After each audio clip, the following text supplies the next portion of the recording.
तो कैसे हैं आप सब। एक बार फिर से हाजिर हूं आप सभी के लिए एक और नए रिएक्शन वीडियो के साथ। मैं हूं आपका दोस्त ऋषभ। तो दोस्तों आज जो वीडियो लेकर आया हूं जिस पर मैं रिएक्शन देने वाला हूं वो है चैनल लाहौरी फाइड स्पीक्स का। और दोस्तों आज का जो वीडियो है उसका जो टाइटल है वो दोस्तों ये रहा कि भाई UAE invest 100 million in Jammu Kashmir India Pakistani reaction. जी हाँ दोस्तों, हाल ही में यूएई की एक कंपनी ने जम्मू कश्मीर के अंदर एक बहुत बड़े इन्वेस्टमेंट की घोषणा की थी। तो इस टॉपिक पर, इस बात पर पाकिस्तानियों ने अपनी अपनी राय दी है कि यह सही है या गलत। तो दोस्तों आइए देखते हैं कि पाकिस्तानी इस बात पर क्या क्या कह रहे हैं। अच्छा, अभी रिसेंटली एक न्यूज़ हमारे सामने आई है कि यूएई की एक कंपनी है दैट इज़ इमार ग्रुप, वो इंडियन जम्मू कश्मीर में एक मॉल बनाने जा रहे हैं 5 लाख स्क्वायर फीट के रकबे पे, और इसमें काफ़ी ज़्यादा जॉब अपॉर्चुनिटीज़ भी आएंगी। तो आपको क्या लगता है कि ये कितना अच्छा स्टेप है? लाइक क्या रिएक्शन आपका इसमें? ऑफ कोर्स, तो जब अपॉर्चुनिटीज़ आएंगी उनकी एम्प्लॉयमेंट बढ़ेगी तो उनकी ग्रोथ रेट थोड़ी अच्छी हो जाएगी। तो ये एक अच्छा स्टेप है और ये उनकी जो अनएम्प्लॉयमेंट की जो रेट है वो कम कर देगी, एम्प्लॉयमेंट लेवल रेस करेगी। तो इससे ग्रोथ रेट भी बढ़ेगी, उनकी जीडीपी जो हर चीज़ होगी वो सही हो जाएगी इससे। तो ये एक अच्छा स्टेप है। बिल्कुल बहुत अच्छा इकदाम है। ऑब्वियस सी बात है, जितनी ज़्यादा वहाँ पे जो है वो मॉल्स और ऐसी चीज़ें बनेगी उतनी ज़्यादा जॉब्स की अपॉर्चुनिटीज़ भी ज़्यादा होंगी और अपॉर्चुनिटीज़ ज़्यादा होंगी। हमारे जो है वो आउटसाइड जो रिलेशंस हैं वो आउट ऑफ कंट्रीज़ जो हैं वो स्ट्रॉन्ग होंगे, इंपोर्ट एक्सपोर्ट का काम बढ़ेगा।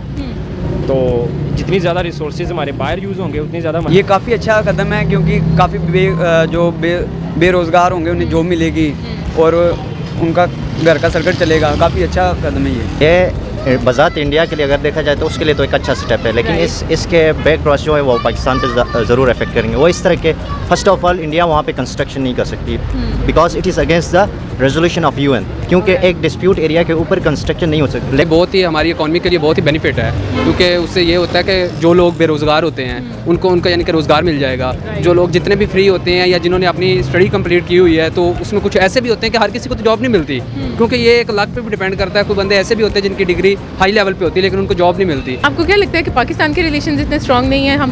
मैं इनकी बात नहीं कर रही स्पेसिफिक इमार ग्रुप्स की, बाकियों की बात कर रहे हैं, वेरियस ले लेते हैं। हमारे इतने अच्छे रिलेशंस हैं उनके साथ कि वो भी पाकिस्तान आके कोई इस तरह का स्टेप फॉरवर्ड कर सके। मुझे ऐसा लगता है कि ये एक अच्छी अपॉर्चुनिटी है कि यहाँ से भी लोग जाए और वहाँ से भी आए, एक ब्रदरहुड कायम करे, जिससे एक अच्छा माहौल बन जाएगा। तो ये एक अच्छा स्टेप है। अगर वो यहाँ से भी लोग जाए और वहाँ से भी आए, अपॉर्चुनिटीज़ काम करे और ग्रोथ रेट बढ़ाए और ये वार जो ये ख़त्म हो जाएगी इससे। ये एक अच्छी अपॉर्चुनिटी है। तो लोगों के घर चलेंगे, सिंपल फ़ायदा ही फ़ायदा है ना। हाँ, फ़ायदा ही फ़ायदा है। इससे एक पॉजिटिव बात ये भी है कि पाकिस्तान का जो स्टांस है या मौक़िफ़ है जो सीपेक के ऊपर, वो मतलब पाकिस्तान का स्ट्रांग होगा। पाकिस्तान ये क्लेम कर सकेगा कि आप लोगों ने डिस्प्यूट एरिया के ऊपर आप लोगों ने भी कंस्ट्रक्शन की है तो हमने भी की है। तो इससे फिर एक बैलेंस ऑफ वो स्टांस हो सकता है। लेकिन अभी तो यूएस की रेजोल्यूशन को दूसरी रेजोल्यूशन को तो मान नहीं रहे, तो इनको कैसे मानेंगे? तो ये तो इससे फ़ायदा उठाते हुए पाकिस्तान यहाँ से करे ना कि वो कर रहे हैं तो चलो हम भी करेंगे, फिर इससे रहना। तो फिर इस तरह पाकिस्तान का स्टांस स्ट्रॉन्ग होगा। Ultimately what do you think ये प्रोजेक्ट कंप्लीट हो जाएगा? क्योंकि अगर सीपैक की बात करें तो आई थिंक वो अभी तक वहीं पे ही है। नहीं, सीपेक के ऊपर तो काम हो रहा है खूब ज़ोर शोर से। कब होगा? इतना देर? फेसेस तो आई थिंक कंप्लीट हो चुके हैं। उसके फेसेस के ऊपर, डिफरेंट फेसेस के ऊपर काम हो रहा है तो सीपेक के ऊपर, और इंशाल्लाह वी होप दैट कि फ्यूचर में सीपेक जो है वो कंप्लीट हो जाएगा। तो ये Same उनका है। बेनिफिट है। और आप भी उनमें से हैं? मुझे लग रहा है मैं उनमें से हूँ, छोड़ो मेरा इंटरव्यू नहीं, आप बताओ। अच्छा, तो ये उनके लिए बहुत ही बेनिफिट है। ये एक बहुत अच्छा स्टेप है हमारी इकॉनमी के लिए। जी। And you see this mall भी, ये भी कंप्लीट हो जाएगा आराम से। ये जो जम्मू कश्मीर की है उसकी बात कर रही है, ये तो अभी इसके ऊपर पाकिस्तान को खुल के मुज़ाहमत करनी चाहिए मेरे ख्याल में। दूसरा मेरा ये ख्याल है कि जितनी मर्जी मुज़ाहमत कर ले तो बंद नहीं, ये कंप्लीट हो जाएगा प्रोजेक्ट। और जिसमें यूएई इन्वॉल्व है, तो ये कौन सा कोई आम कंट्री थोड़ी बना रहा है, तो यूएई इन्वॉल्व है इसमें। तो पहले कौन सा रेजोल्यूशन पर वो फिर भी पाकिस्तान को आवाज़ उठानी चाहिए। मेरा आवाज़ उठा सकते हैं, प्रोटेस्ट जिस तरह हम रिकॉर्ड करवा रहे हैं इस तरह पाकिस्तान भी करवा देगा। वो तो खैर हर जगह ही होता है, करते हैं हम, फॉर्मेलिटी तो हम पूरी करते हैं, राइट? करनी होती है, बाकी जो होना है वो तो वो होके ही रहेगा। तो इसी तरह अभी ये स्टेप वही इंडिया भी अपने उसके अंदर उठा रहा है, जम्मू कश्मीर के अंदर के मतलब बाहर से कंपनीज आ रही है वहाँ पे, मतलब एक ट्रेड का माहौल पैदा कर रहा है। तो ये मैं समझता हूँ कि ये यूएन के रेजोल्यूशन के अगेंस्ट है और इसके ऊपर पाकिस्तान को आवाज़ उठानी चाहिए, खुल के उठानी चाहिए। सो गाइस, लोगों के रिएक्शन तो आपने जाने हैं, काफ़ी पॉजिटिव रिएक्शंस आए हैं, बड़ा एक अच्छा स्टेप था। मेरे से पूछें तो yes, this is a very good step Indeed. तो दोस्तों ये रही आज की वीडियो और आप लोगों ने देखा कि भाई पाकिस्तानियों ने इस टॉपिक पर अपनी अपनी कैसी कैसी प्रतिक्रियाएं दी हैं और क्या क्या कहा गया है उनके द्वारा। तो दोस्तों जैसा कि आप लोगों को पता है कि कुछ पाकिस्तानी ऐसे हैं, कुछ पाकिस्तानी जो कट्टरपंथवाद को बढ़ावा देते हैं, उनकी सोच जो है भारत के लिए सही नहीं है, भारतवासियों के लिए सही नहीं है।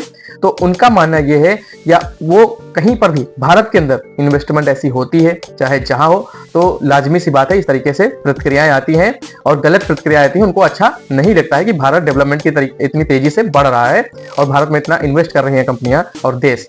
तो और दूसरी तरफ रही बात, ये इन्वेस्टमेंट हो कहाँ रही है? जम्मू कश्मीर के अंदर।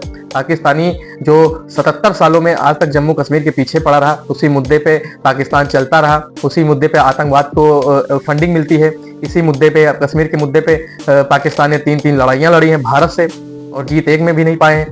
तो कश्मीर बहुत बड़ा मुद्दा है पाकिस्तान के लिए और आज यूएई की एक कंपनी ने वहीं पर इन्वेस्टमेंट की है। तो ये बहुत बड़ी बात है पाकिस्तानियों के लिए और कुछ ऐसे लोगों के लिए जो पसंद नहीं करते हैं भारत को, भारत की आवाम को, भारत में इन्वेस्टमेंट होने की चीजों को। और दोस्तों अगर दूसरी तरफ अगर हम देखें तो वीडियोस में बोला गया था कि भारत का जो ग्रोथ रेट है वो बढ़ जाएगा, भारत के ग्रोथिंग में थोड़ा हेल्प मिलेगी। तो भैया आप लोगों को बता दूं कि भारत पहले से ही बहुत तेजी से ग्रोथ करने वाली कंट्रियों में से एक है। तो अगर ग्रोथ रेट की बात करें तो पाकिस्तान की ग्रोथ रेट जो है वो 2023 में -0.2% के आसपास रही है। अब आप सोचिए -0.2, और वहीं अगर भारत की ग्रोथ रेट की बात करें 2023-24 में तो दोस्तों वो ग्रोथ रेट जो है वो 8.2% है। यहीं से समझ में आता है भारत और पाकिस्तान के अंतर। बाकी पाकिस्तानियों की चीज समझनी चाहिए कि हम भारत का मुकाबला नहीं कर सकते हैं, हम कोशिश कर सकते हैं, कम से कम आप लोग कोशिश तो करिए। आज हमारा देश भारत कहां से कहां पहुंच गया है, जमीन से चांद पर पहुंच गया है और पाकिस्तान के हाथ में वही अभी भी भीख मांगने वाला कटोरा है कि दर देशों में जाते हैं और दूसरी कंट्रियों से कुछ डॉलर्स उधार लेके आते हैं जिससे हमारा देश चल सके। तो पाकिस्तान की गवर्नमेंट और पाकिस्तान को आवाम को सोचना चाहिए कि हमारा पाकिस्तान जो है वो जल्द से जल्द इन मुसीबतों से बाहर निकले, पाकिस्तान की आवाम अपनी गवर्नमेंट का सपोर्ट करे।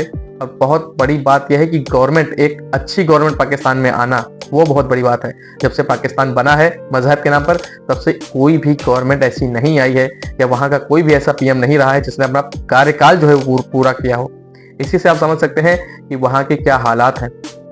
वहां पाकिस्तान के अंदर एक स्टेबल गवर्नमेंट नहीं है, तो वो कंट्री स्टेबल कैसे हो सकती है?